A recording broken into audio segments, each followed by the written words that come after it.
ஒரு பிசினஸ் ஓனரா நீங்க ஒரு பிசினஸ் ஆரம்பிக்கிறதுக்கு முன்னாடியும் ஆரம்பிச்சதுக்கு அப்புறமும் அட்டென்ஷன் கொடுக்க வேண்டிய முக்கியமான 6 விஷயங்களை பத்தி தான் நீங்க பேச போறோம். Hi, I am Mohanraj, founder of business counselling academy. ஒரு பிசினஸ் ஓனர் ஒரு பிசினஸ் ஸ்டார்ட் பண்றதுக்கு முன்னாடி முக்கியமா பார்க்க வேண்டியது என்னன்னா choosing the right business. So என்ன மாதிரியான பிசினஸ் சூஸ் பண்ணணும் அப்படின்றதுல ரொம்ப அனலைஸ் பண்ணி அதுக்கு பேஸ் பண்ணி தான் டிசிஷன் எடுக்கணும். என்ன காரணம் கேட்டீங்கன்னா, நீங்க ஒரு பிசினஸ் எடுக்கும் போது அந்த பிசினஸ் ஒரு கஸ்டமருக்கு தேவையான ஒரு பொருளாவோ இல்ல ஒரு சர்வீஸாவோ இருக்கணும். மேலும் அது ஒரு ப்ராப்ளம் சால்விங்கான ஒரு பொருளாவோ இல்ல ஒரு சர்வீஸாவோ இருக்கணும். ஆக்சுவலா அப்படி இல்லாத பட்சத்துல நீங்க ஒரு பிசினஸ் ஆரம்பிச்சு அதுல நீங்க என்னதான் முட்டி மோதினாலுமே பாத்தீங்கன்னா அதுல பெரிய சக்சஸ் பார்க்க முடியாது. ஏன் அப்படின்னா ஒரு கஸ்டமருக்கு என்ன மாதிரியான ப்ராப்ளம் இருக்கு, இல்ல என்ன மாதிரியான சர்வீஸ் ரிக்வயர்மெண்ட் இருக்கு, என்ன மாதிரியான ப்ராடக்ட் ரிக்வயர்மெண்ட் இருக்கு, அதை பேஸ் பண்ணி நீங்க ஸ்டார்ட் பண்ணீங்கன்னா it will easy to reach. So அதனால choosing the business is the key before starting the business. Okay, so நீங்க பிசினஸ் ஸ்டார்ட் பண்ணிட்டீங்க. Then what are the important factors you should consider. முதல்ல ஒரு business நீங்க attention கொடுக்க வேண்டிய area எதுன்னு பாத்தீங்கன்னா marketing. So marketing is the key where you have to give a consistent planning. ஏன்னா marketing only will give the leads. So lead generation is the key. If you don't have the lead, you will bleed. So அதனால you have to focus on the marketing. So marketing proper planning you should make it based on the seasonal factors, based on the traditional factors. So அதெல்லாம் பார்த்துட்டு you have to make the marketing planning. So next என்னன்னு பாத்தீங்கன்னா okay, நீங்க marketing planning எல்லாம் பண்ணிட்டீங்க. So you started generating the leads. So what is important is next is sales. Sales is the key revenue generation of any business for that matter. So என்ன இம்பார்ட்டன்ட்னா consistency on the sales, which will give the consistency on the revenue. So there you will have a good cash flow, so that you will not have any issue on running your business in a smooth manner. So அப்ப என்ன பண்ணணும்னா நீங்க lead sales பண்றதுக்கு lead இருக்கு, but sales பண்ணணும் அப்படின்னா you should have a separate sales team. So you have to have a strong sales team to handle the leads. So என்ன காரணம் அப்படின்னு கேட்டீங்கன்னா ஜென்ரலா நிறைய பிசினஸ் ஓனர்ஸ் என்ன நினைப்பாங்கன்னா நம்மளால மட்டும்தான் பண்ண முடியும், நாம தான் ஹேண்டில் பண்ண முடியும் சேல்ஸ் அப்படின்னு சொல்லிட்டு அவங்களே சேல்ஸ் போய் பிச் பண்ணி சேல்ஸ் கொட்டேஷன் கொடுக்கறது, then converting into sales, then they will deliver the product or deliver the service. So இப்படி நடந்துட்டு இருக்கும். எல்லாம் முடிச்சதுக்கு அப்புறம் பாத்தீங்கன்னா என்கொயரியா இருக்காது. ஏன் அப்படின்னா they cannot give the attention in marketing. So you should have a sales team, so they should do their job, and you should have a marketing team, they should do their job.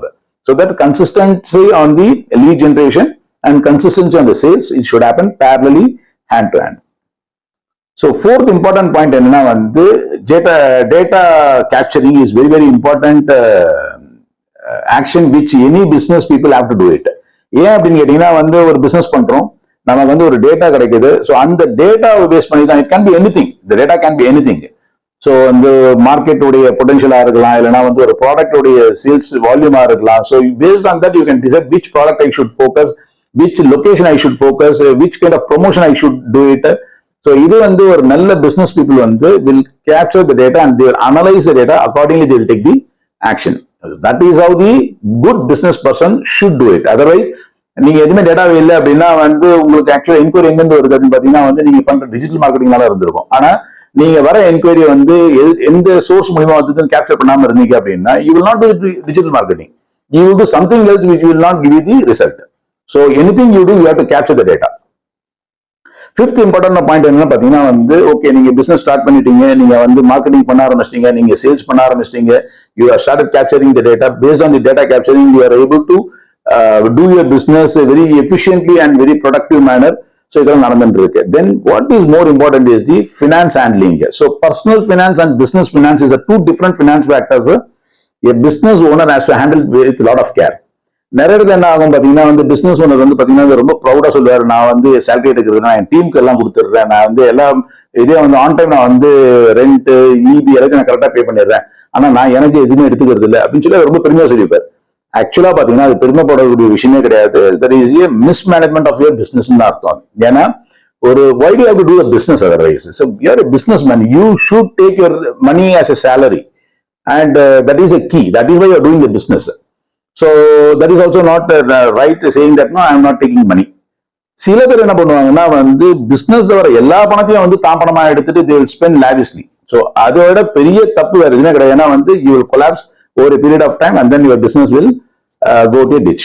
So வந்து ஒரு business owner வந்து should know how to handle the personal finance and business finance. So personal finance na வந்து you have to withdraw salary and that money you should know how to allocate, like for example for your monthly expenses, then your entertainment, then your savings. ஏன்னா உங்க saving வந்து உங்க சேலரியில இருந்து நீங்க எடுத்து பண்ற மாதிரியான இருக்கணும். அதுக்கும் பிசினஸ்க்கும் எந்த சம்பந்தமும் இருக்கக்கூடாது. அதே மாதிரி வந்து you should have the entertainment money. நீங்க வந்து நான் வந்து ஃபுல் டைம் ஒர்க் பண்றேன், நான் வந்து டே நைட் ஒர்க் பண்றேன், நான் எனக்கு நீங்க செலவு பண்றல அப்படின்னு சொல்றது வந்து ஒரு அர்த்தமும் கிடையாது. You should have a time to give attention to your family. You should spend money for your entertainment. You should allocate the budget for go to movie, to go for some touring. It depends on your earning right now. So இன்னைக்கு வந்து நீங்க வந்து லிமிட்டடா சம்பாதிக்கலாம். You can go for some national trip. Then when you start making good money, you plan for your international trip. So keep enjoying your life parallelly. Business finance என்றது you should allocate money again, you have to keep money allocate for, first of all, working capital is a key. So you should not divert any money from the working capital. So you have to keep increasing your working capital so that your business will expand. So apart from that, whatever the excess money you are able to make it, you are able to generate, and there you should focus. நீங்க வந்து அதுல வந்து you have to allocate the money for your future investment, for your future expansion, for diversifying the different business. So அந்த மாதிரி you have to allocate and start planning. So அதுக்கு வந்து you should have a proper financial goals. So அதை வச்சுட்டு அதை base பண்ணி உங்களுடைய personal finance and business finance வந்து நீங்க ஹேண்டில் பண்ணணும். And last important thing is manpower, that is team. So team you cannot get by paying less expenditure. அதாவது வந்து you cannot get good manpower by paying less.